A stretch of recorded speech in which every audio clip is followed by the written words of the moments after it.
സതീശൻ്റെ വായ്ത്താരികളെ cross check ചെയ്യാതെ അതേപടി reporter ചാനലിലെ മീറ്റ് ദ എഡിറ്റേഴ്സ് പരിപാടിയിലെടുത്തടിച്ച ഉണ്ണി ബാലകൃഷ്ണൻ പെട്ടിട്ടുണ്ട്. ആശാ വർക്കർമാർക്ക് LDF സർക്കാർ 700 രൂപ വേതനം കൊടുക്കാമെന്ന പ്രകടന പത്രികയിൽ വാഗ്ദാനമുണ്ടത്രേ. 2-3 ദിവസം മുന്നേ സതീശനടിച്ച വാചകമാണ്. സതീശൻ എന്തെങ്കിലും പറയുന്നുണ്ടെങ്കിൽ അത് പച്ച നുണയാണെന്ന് ഇതുവരെ ബോധ്യപ്പെടാത്ത 2 പേരാണ്.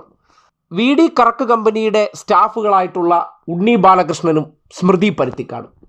ആ നിലയ്ക്കാണ് ഇന്നലെ ഈ ഡയലോഗ് അങ്ങ് കാച്ചിയത്. അപ്പോൾ ആ വിഭാഗത്തെ വലിയ രീതിയിൽ പിന്തുണയ്ക്കാൻ തീരുമാനിച്ചുകൊണ്ട് പ്രകടനപത്രികയിൽ 700 രൂപയാക്കുമെന്ന് പറഞ്ഞല്ലോ. നമ്മുടെ ഒരു കാര്യം മനസ്സിലായി, പ്രകടനപത്രികയിൽ പറഞ്ഞിരുന്നല്ലോ 700 രൂപ കൊടുക്കും എന്ന് പറയുമ്പോഴത്തേക്കും അവർക്കറിയില്ലേ ഈ സാങ്കേതികത്വം. മാധ്യമ പ്രവർത്തനത്തിൻ്റെ അടിസ്ഥാന തത്വം എന്ത് കാര്യത്തിലും ഒരു ക്രോസ് ചെക്കിംഗ് ആവശ്യമെന്നാണ്. പക്ഷേ സതീശൻ പറഞ്ഞ ക്രോസ് ചെക്കിംഗ് വേണ്ടല്ലോ. കാര്യം അതിൽ ചില ഇടപാടുകൾ നമ്മൾ നടത്തുന്നുണ്ടല്ലോ.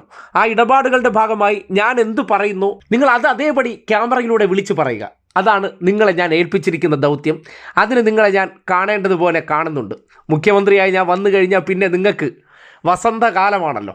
ഇതാണ് കൊടുത്തിരിക്കുന്ന ഉറപ്പ്. അതിൻ്റെ അടിസ്ഥാനത്തിലാണ് ഈ ഡയലോഗ് കാച്ചിയത്. പക്ഷേ ഈ കറക്ക് കമ്പനികൾ ഇറക്കുന്ന നുണകൾ, അതിൽ ഡോക്ടർ അരുൺകുമാർ ഉള്ള ദിവസങ്ങളിൽ അദ്ദേഹം അതിൻ്റെ വസ്തുതകൾ പുറത്തു പറയാറുണ്ട്.